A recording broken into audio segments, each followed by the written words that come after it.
6 de novembro, meditação para o dia.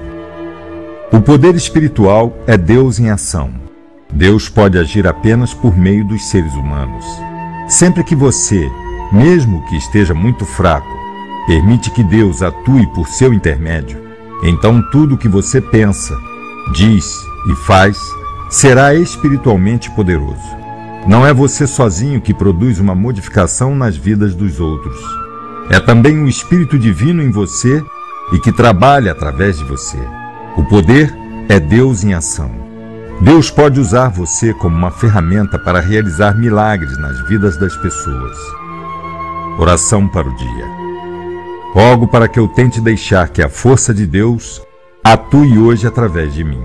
Rogo para que eu possa me livrar daquelas barreiras que afastam de mim a sua força.